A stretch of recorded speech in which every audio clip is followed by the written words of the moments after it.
Saudações novamente, senhoras e senhores, continuando aquela nossa aula sobre argumentação dentro da redação, não é verdade? Essa parte tão crítica, porque nesse momento, o que acontece? Muita gente se vê nu. Sabe o que é se ver nu? Né? Tem aquela história, né? O cara tava nu num lugar, aí de repente a água baixa e o cara tava sem cueca, não sei o que, não sei o que. Como que isso se aplica dentro da redação para você? É a hora que você vai escrever para fazer um vestibular e coisa e tal, e é a hora que mostra que você é uma pessoa que não se informa, uma pessoa que não acompanha noticiário, uma pessoa que não acompanha as atualidades. E quando eu digo atualidades, não é fofoca de artista e o novo aplicativo do iPhone ou do Android. Quando eu digo atualidades, é o que está acontecendo no momento, né? Por exemplo, essa semana, o que foi votado na Câmara, que foi de extrema importância, que vai mudar a vida das pessoas? Você ficou sabendo? Você acompanhou? Não? Problema, hein? Então, o que acontece? Nesse momento da redação, nós estamos montando aqui a nossa redação por aula, né? Na aula 1, eu falei como se começava a redação, que não passa de apresentação da tese. Os porquês de você ter se posicionado daquela maneira na tese, você mostra agora na argumentação. Uma argumentação que começa no segundo parágrafo do texto com um percurso histórico para contextualizar a redação, né? Contextualizar aquele problema dentro daquele contexto que você está escrevendo. Agora, nesse próximo parágrafo, você vai argumentar, né? Repetindo, argumentar é apresentar fatos, ideias, né? Razões lógicas, provas, etc., que comprovem uma afirmação, que comprovem uma tese. O que você pôs no primeiro parágrafo?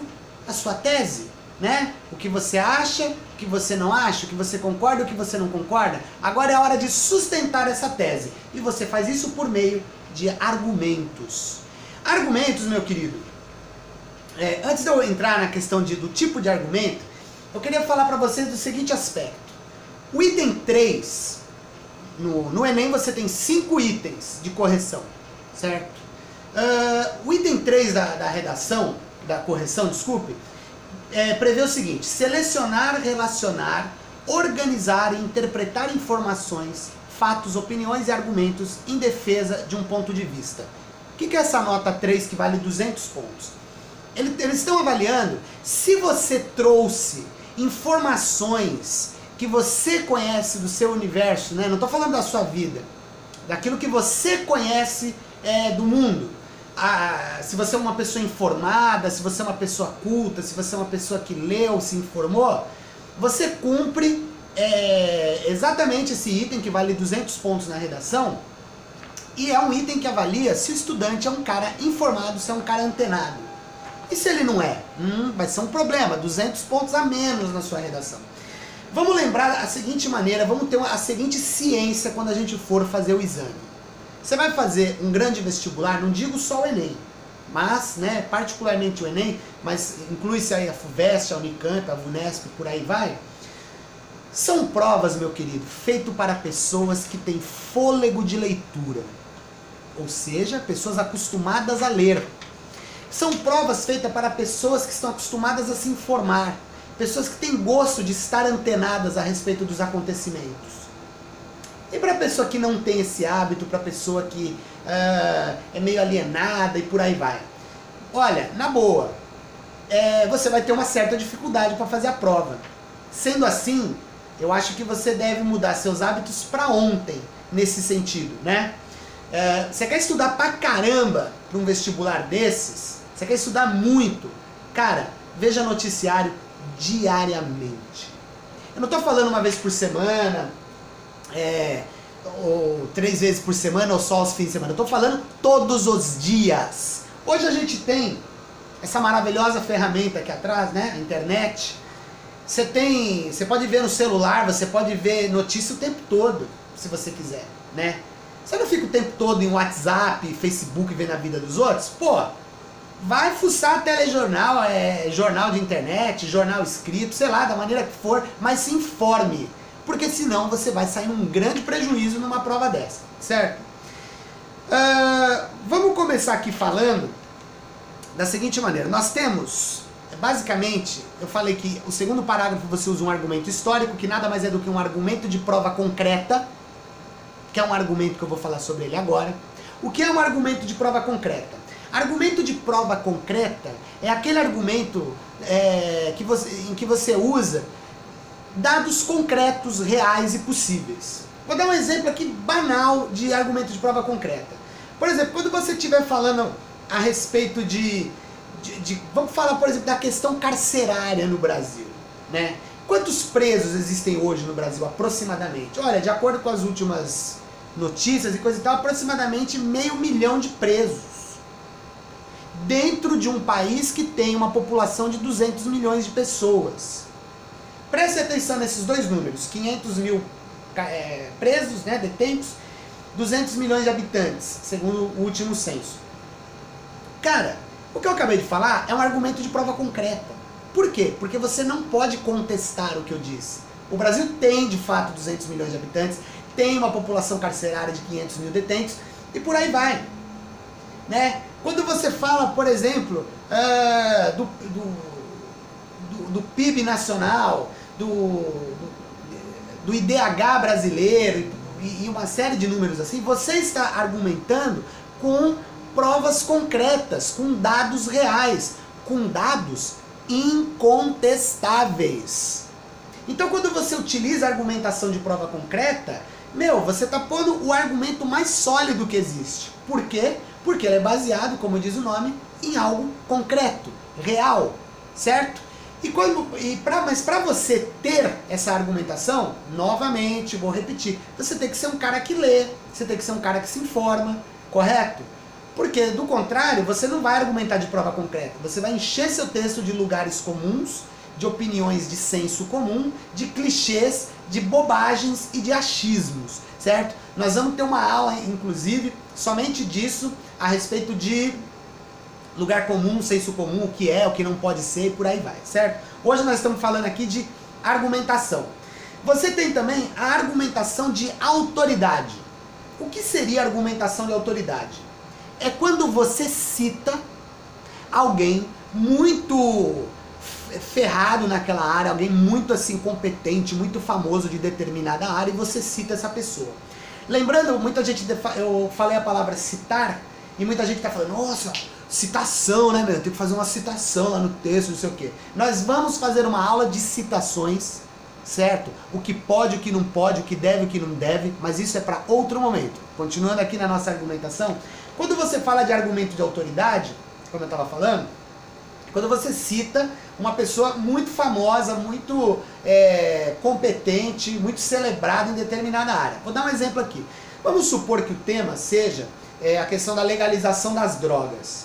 E você cita, por exemplo, para falar dos males que a droga traz e por aí vai, você cita, por exemplo, o Drauzio Varela.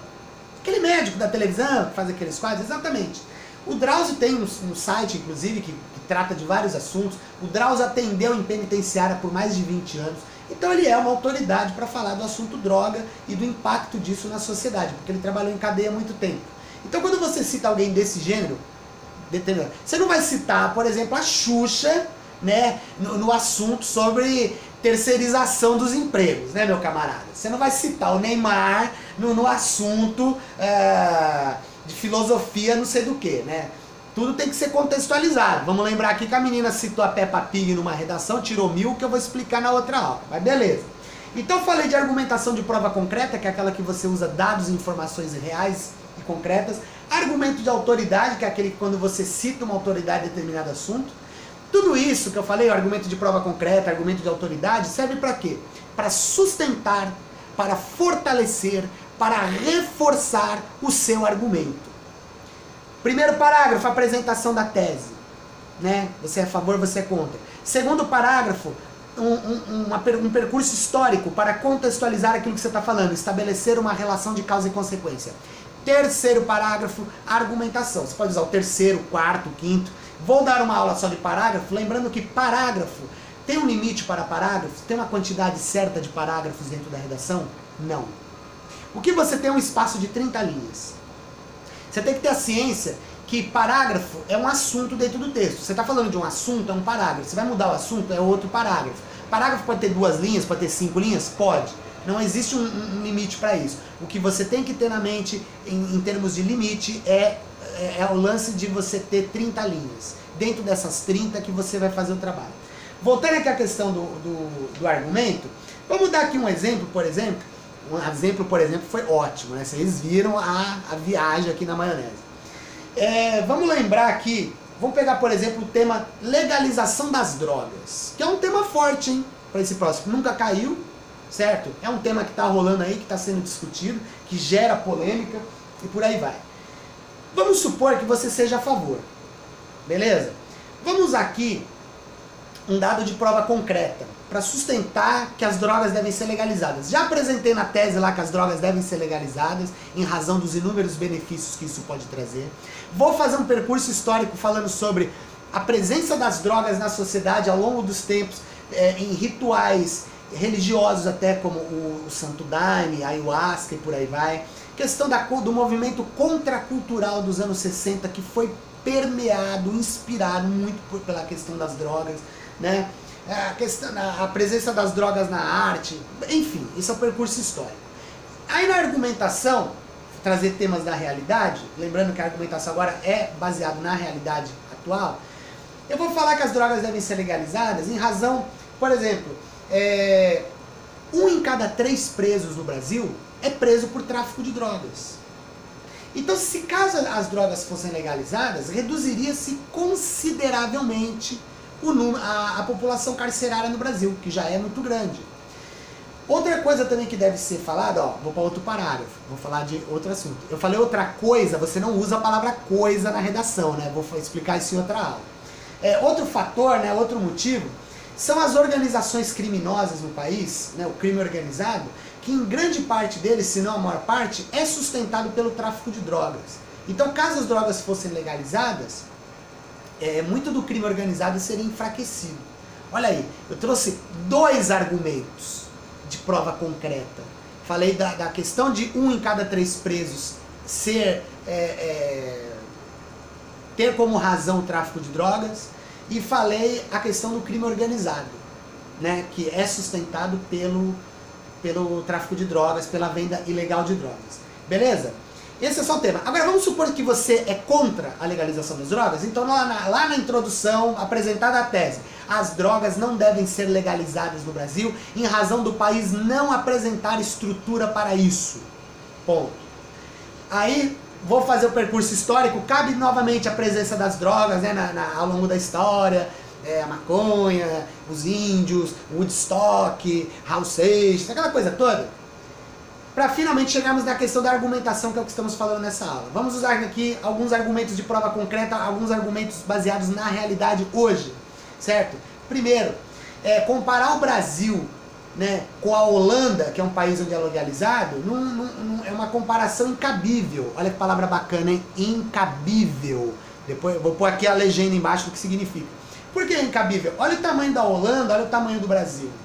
Né? Olha a estrutura em termos de polícia, de fiscalização, de sistema judiciário, de sistema de saúde que a Holanda tem e o que o Brasil tem. Tem como comparar? Ah, porque ela é legalizada aqui não pode? Claro que não. É uma questão diferente. Segundo, existe uma fiscalização efetiva no Brasil para controlar o consumo de drogas? Porque, veja bem, uma galera dirige bêbada. Isso porque é proibida, né? Em tese, deveria haver fiscalização para coibir pessoas que bebem. Isso acontece? Não. Então, seria diferente com as drogas? Olha aí, 2 motivos pelos quais eu posso ser contra a droga. Quer ver mais um? O consumo pode aumentar consideravelmente, né? Tal qual acontece com o crack. Então, e outra, que drogas seriam legalizadas? Como isso aconteceria? Enfim, tem uma série de coisas.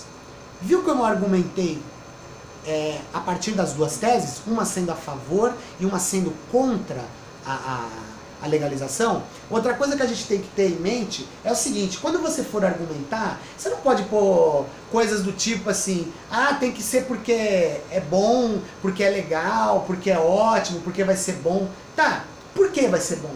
Por que vai ser ótimo? Numa argumentação, as coisas têm que estar muito bem explicadas, certo? Os porquês, como, de onde veio, para onde vai, por aí vai. Você não pode falar simplesmente por falar. Então, se você vai pôr um argumento, saiba do que você está falando. Do contrário, não argumente, porque você vai acabar falando bobagem, certo? Então, essa questão de você também colocar aquilo que você acha, não sei o que, você pode incorrer na questão em algo que muita gente me pergunta. Eu posso fazer pergunta dentro do texto? E aí, posso ou não? Depende. Se você fizer uma pergunta e não respondê-la, você está dialogando com o leitor. E isso não pode. Você não pode conversar com o leitor. Certo? Agora, se você fizer uma pergunta a qual você mesmo responde dentro do texto, isso é permitido, porque isso se chama pergunta retórica. Pergunta retórica é aquela que você mesmo faz e você mesmo responde. Então isso você não marca um diálogo com o leitor. Isso é permitido. Beleza? Olha, eu espero que essa aula de argumentação tenha sido útil para você, certo? Nós vamos fazer a próxima aula agora, vai ser sobre contra-argumentação, que é algo assim que enriquece deveras, olha que interessante essa palavra aí, enriquece deveras o texto, certo? Isso vai ficar para a próxima aula, que em breve já vai estar aí, você clica aí do lado, vai estar aí a aula, contra-argumentação, isso é um baita recurso que você usa no sentido de tirar uma excelente nota na redação, ir muito bem no vestibular, realizar o sonho de fazer a faculdade que você quer, e aí é só alegria, certo, meu querido? Então, para isso, você tem que estudar, e estudar, você estuda aqui no canal Redação Enem na Mosca. Olha o e-mail aí embaixo, um e-mail para você entrar em contato, para mandar sugestões, críticas e por aí vai, beleza? Acabamos de fazer uma aula sobre argumentação, já temos aula sobre introdução, outro percurso histórico, argumentação. A próxima é contra-argumentação e vamos que vamos. Vamos oferecer um curso completo de redação para vestibular. Tudo bem? Um obrigado, valeu, saudações e até a próxima aula. Valeu!